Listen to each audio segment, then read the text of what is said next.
بسم اللہ الرحمن الرحیم نحمده ونصلی علی رسولہ الکریم اما بعد۔ سیرت النبی صلی اللہ علیہ وسلم کے مدنی دور کا درس نمبر 70، رسول اللہ صلی اللہ علیہ وسلم کی شہادت کی افواہ پر صحابہ اکرام رضی اللہ عنہم اجمعین کا رد عمل۔ حضرت مصعب رضی اللہ تعالی عنہ جو شکل و صورت میں رسول اللہ صلی اللہ علیہ وسلم کے بہت مشابہ تھے، جب ان کی شہادت کے بعد یہ افواہ پھیل گئی کہ رسول اللہ صلی اللہ علیہ وسلم شہید کر دیے گئے، اس افواہ نے مسلمانوں کو 3 طرح کی جماعتوں میں تقسیم کر دیا۔ ایک وہ تھے جن کا خیال تھا کہ اب لڑنے سے کیا حاصل، دوسری جماعت وہ تھی جو کہنے لگے اب جینے کا کیا مزہ، اب ہم زندہ رہ کر کیا کریں گے، تو انہوں نے شہادت کو ترجیح دی۔ وہ دشمن سے ٹکرا گئے اور مردانہ وار کرتے ہوئے اللہ کی راہ میں قربان ہو گئے۔ تیسری جماعت وہ تھی جو رسول اللہ صلی اللہ علیہ وسلم کے ساتھ تھی اور آپ علیہ الصلاۃ والسلام کی حفاظت کر رہی تھی، حصار بنا کر آپ کی حفاظت پر مامور رہی۔ ان کی تعداد کل 14 تھی۔ اس موقع پر اگر غور کیا جائے کہ مسلمانوں کی صفوں میں رسول اللہ صلی اللہ علیہ وسلم کی شہادت کی خبر پھیل جانے کی کیا حکمت تھی، تو اس کا جواب یہ ہے کہ رسول اللہ صلی اللہ علیہ وسلم کے ذات اقدس سے مسلمانوں کا تعلق، صحابہ اکرام رضی اللہ عنہم اجمعین کا آپ علیہ الصلاۃ والسلام کے ساتھ اتنی الفت، اتنا گہرا تعلق تھا جس کا کوئی اندازہ ہی نہیں کیا جا سکتا۔ ان کی صفوں میں آپ علیہ الصلاۃ والسلام کی موجودگی سے ایسی ناقابل تسخیر قوت موجود رہتی تھی کہ وہ بڑے سے بڑے طوفانوں کو بھی خاطر میں نہیں لاتے تھے۔ لیکن اب آپ علیہ الصلاۃ والسلام کی شہادت کی خبر سن کر اس قدر وہ غمگین ہو گئے کہ اب کچھ سمجھ ہی نہیں آ رہا۔ یہ بات کبھی ان کے وہم و گمان میں بھی نہیں گزری تھی کہ رسول اللہ صلی اللہ علیہ وسلم ان سے جدا ہو جائیں گے۔ اس لیے آپ علیہ الصلاۃ والسلام کی شہادت کی خبر سن کر ان کے ہوش اڑ گئے اور صدمے کے مارے ان کے کلیجے پھٹ گئے۔ پس اگر وہ بحر غم میں نہ ڈوبتے تو بڑا خطرہ تھا ان کا ایمان ہی رخصت ہو جاتا۔ اس لیے اللہ تعالیٰ کی روشن حکمت یہ تھی کہ یہ افواہ عام ہو جائے۔ اس مناسبت سے یہ ایک ایسا آگاہی بخش اور سبق آموز واقعہ ہے کہ اس کا شمار عظیم عسکری اسباق اور بے مثال حربی تجربات میں ہوتا ہے، تاکہ اس کے ذریعے سے مسلمان اس حقیقت کا اچھی طرح احساس اور ادراک کر لے کہ ہر چند رسول اللہ صلی اللہ علیہ وسلم ہمارے مابین موجود نہیں رہے، پھر بھی انہیں وحدہ لا شریک رب ذوالجلال پر غیر متزلزل ایمان رکھنا چاہیے، کیونکہ وہ حی لا یموت ہے، وہ ہمیشہ سے ہے، ہمیشہ رہے گا۔ یعنی رسول اللہ صلی اللہ علیہ وسلم بلحاظ بشر فانی تھے، اس لیے انہیں غیر حاضر پا کر مسلمانوں کو الٹے پاؤں نہیں پھرنا چاہیے تھا۔ اس عظیم سبق کو اجاگر کرنے کے لیے اللہ تبارک و تعالی نے یہ آیت مبارکہ اس موقع پر نازل فرمائی۔ اس میں بہت سے مسلمانوں کی اس ذہنی کیفیت پر تبصرہ کیا گیا کہ جب انہوں نے رسول اللہ صلی اللہ علیہ وسلم کی شہادت کی خبر سنی تو سخت کمزوری کا مظاہرہ کیا اور ہمت ہار بیٹھے۔ اللہ تبارک و تعالی کا ارشاد مبارک ہے وما محمد الا رسول، اور محمد صلی اللہ علیہ وسلم ایک رسول ہی تو ہے، قد خلت من قبلہ الرسل، ان سے پہلے بہت سے رسول گزر چکے ہیں۔ افإن مات او قتل انقلبتم علی اعقابکم، اگر ان کا انتقال ہو جائے یا شہید ہو جائے تو کیا تم اسلام سے اپنے ایڑیوں کے بل پھر جاؤ گے؟ وَمَن يَنْقَلِبْ عَلَىٰ عَقِبَيْهِ فَلَن يَضُرَّ اللَّهَ شَيْئًا، اور جو کوئی اپنی ایڑیوں کے بل پھر جائے تو وہ اللہ کا کچھ بھی بگاڑ نہ سکے گا۔ وَسَيَجْزِي اللَّهُ الشَّاكِرِينَ، اور اللہ شکر ادا کرنے والوں کو اچھی جزا دے گا۔ غور کیا جائے تو اس اہم ترین سبق کا مثبت اثر اس دن ظاہر ہوا جب رسول اللہ صلی اللہ علیہ وسلم واقعی حقیقی طور پر رفیق اعلیٰ سے جا ملے۔ اس دن احد کی افواہ اور اس کے سبب نازل ہونے والی اس آیت قرآنی نے مسلمانوں کو بیدار کیا اور انہیں اصل حقیقت کا احساس دلایا۔ چنانچہ انہوں نے رسول اللہ صلی اللہ علیہ وسلم کو غمگین دلوں کے ساتھ رخصت کیا، پھر اس امانت کا بار اٹھانے کی طرف متوجہ ہو گئے جسے آپ علیہ الصلاۃ والسلام نے ان کے درمیان چھوڑا تھا، یعنی دعوت الی اللہ اور جہاد فی سبیل اللہ کی امانت۔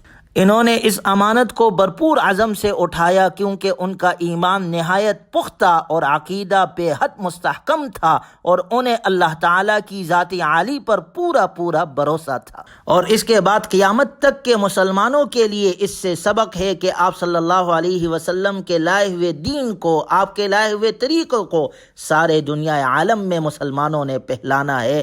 اللہ ہمیں بھی اس کے لیے قبول فرمائے۔ چنانچہ رسول اللہ صلی اللہ علیہ وسلم کی شہادت کی یہ افواہ سن کر چند افراد ایسے تھے جو ہمت ہار کر ہتھیار پھینک دیے انہوں نے، تو انس بن نضر رضی اللہ عنہ ان کے پاس گئے اور پوچھا کیا وجہ ہے کہ تم نے اپنے ہاتھوں سے ہتھیار پھینک دیے؟ وہ کہنے لگے رسول اللہ صلی اللہ علیہ وسلم شہید ہو گئے۔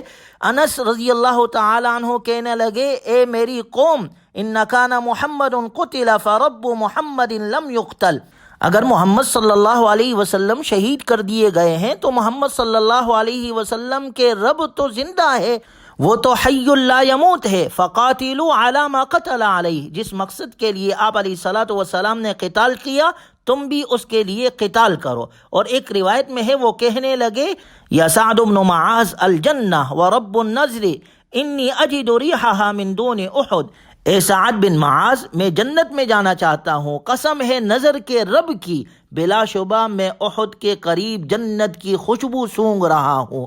حضرت انس رضی اللہ تعالی عنہ یہ کہتے ہوئے آگے بڑھے اور دشمنوں کا ڈٹ کر مقابلہ کیا یہاں تک کہ وہ شہید ہو گئے۔ جنگ کے اختتام کے بعد زخمیوں کو جب ڈھونڈا گیا، ان کی بہن نے ان کے محض انگلی کے پوروں سے پہچانا، انہیں نیزوں اور تلوار اور تیر کے 80 سے زیادہ زخم آئے تھے۔ اسی طرح ثابت بن دحداح رضی اللہ تعالی عنہ نے رسول اللہ صلی اللہ علیہ وسلم کی قتل کی افواہ سن کر اپنی قوم انصار کو جان بازی اور سرفروشی کے جذبے سے سرشار ہو کر مشرکوں پر ٹوٹ پڑنے کی دعوت دی اور کہا یا معشر الانصار، اے انصار کی جماعت، ان محمد قد قتل، اگر محمد صلی اللہ علیہ وسلم قتل کر دیے گئے ہیں تو فإن اللہ حی لا یموت، تو اللہ تو زندہ ہے، وہ تو ہمیشہ سے ہے، ہمیشہ رہے گا۔ فقاتلوا عن دینکم، تم اپنے دین کے لیے لڑو، اللہ تمہیں نصرت اور فتح عطا فرمائے گا۔ اس پر انصار کی ایک جماعت نے ان کا ساتھ دیا، سب نے مل کر مشرکین سے مقابلہ کیا اور سب جماعت والے جام شہادت نوش کر گئے۔ یقیناً ان جیسے بہادر لوگ ہی اللہ کے اس فرمان کے مصداق ہے، من المؤمنین رجال صدقوا ما عاہدوا اللہ علیہ، مؤمنوں میں سے کچھ وہ لوگ ہیں جنہوں نے اللہ سے جو عہد کیا تھا وہ سچ کر کے دکھلایا۔ فَمِنْهُمْ مَنْ قَضَى نَحْبَهُ وَمِنْهُمْ مَنْ يَنْتَظِرُ، چنانچہ ان میں سے بعض نے اپنا عہد پورا کر کے دکھایا، شہادت پا گئے، اور ان میں سے بعض منتظر ہے، وَمَا بَدَّلُوا تَبْدِيلًا، اور انہوں نے عہد میں کوئی تبدیلی نہیں کی۔ چنانچہ اسی طرح کے حوصلے اور ولولانگیز باتوں سے اسلامی لشکر کے ہوش و حواس بحال ہوئے اور حوصلے بلند ہو گئے، اور اس لشکر میں مسلمان مردوں کے ساتھ 14 مسلمان خواتین بھی اس میدان جنگ میں موجود تھی۔ یہ پیاسوں کو مشکیزے سے پانی پلایا کرتی تھی، اسی طرح زخمیوں کو مرم پٹی کرنا وغیرہ یہ بھی ان کے ذمے۔ ان میں حضرت عائشہ صدیقہ، ام سلمہ، حضرت بی بی فاطمہ، اسی طرح حمنہ، ام ایمن اور ام عمارہ اور دیگر خواتین رضی اللہ عنہن اجمعین شامل تھی۔ ان میں سے ام عمارہ رضی اللہ عنہا نے تو قتال میں بھی حصہ لیا۔ فرماتی ہے کہ جب خالد بن ولید نے اچانک مسلمانوں پر حملہ کر دیا، بڑی گھلبل مچ گئی، تو میں اس وقت اللہ کے رسول صلی اللہ علیہ وسلم کی خدمت میں پہنچی اور عملاً جہاد میں شریک ہو گئی۔ میں نے تلوار اور کمان سنبھالی اور آپ علیہ الصلوۃ والسلام کا دفاع کرنے لگی، یہاں تک کہ میں زخمی ہو گئی۔ جب مشرکین نے آپ علیہ الصلوۃ والسلام پر حملہ کیا تو 4 قریشیوں نے آپس میں رسول اللہ صلی اللہ علیہ وسلم کو قتل کرنے کا عہد و پیمان کیا تھا۔ ان کا مذموم اور ناپاک مقصد یہی تھا کہ وہ اکٹھے ہو کر رسول اللہ صلی اللہ علیہ وسلم پر حملہ آور ہو اور نعوذ باللہ آپ علیہ الصلوۃ والسلام کو قتل کر دے۔ ان میں پہلے نمبر پر عبداللہ بن شہاب، دوسرے نمبر پر عبداللہ بن قیمیہ، تیسرے نمبر پر عتبہ بن ابی وقاص اور چوتھے نمبر پر ابی بن خلف تھا۔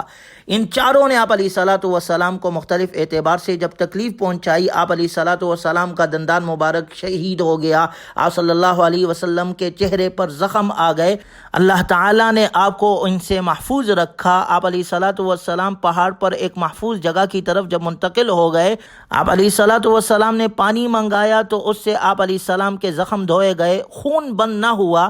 تو حضرت فاطمہ رضی اللہ تعالی عنہا جو وہاں پہنچ گئی، جب انہوں نے دیکھا کہ خون بند نہیں ہو رہا تو چٹائی منگائی اور اسے جلا کر اس کی راکھ سے زخم کو بھرا، اس کی چپک سے خون بند ہو گیا۔ اتنے میں حضرت محمد بن مسلمہ صاف اور شیرین پانی لے آئے، آپ علیہ الصلاۃ والسلام نے نوش فرمایا اور انہیں دعائیں خیر دی۔ چونکہ ہر طرف افواہ پھیلی ہوئی تھی اور آپ علیہ الصلاۃ والسلام کی شہادت کی خبر سن کر صحابہ اکرام رضی اللہ عنہم اجمعین پر ایک مایوسی کا عالم طاری تھا۔ حضرت کعب بن مالک رضی اللہ عنہ نے جب آپ علیہ الصلاۃ والسلام کو دیکھا تو نعرہ لگایا، مسلمانوں، آقا نامدار صلی اللہ علیہ وسلم زندہ اور سلامت ہے۔ چنانچہ صحابہ کرام رضی اللہ عنہم اجمعین آہستہ آہستہ آپ علیہ الصلاۃ والسلام کی دفاع کے لیے جمع ہو گئے۔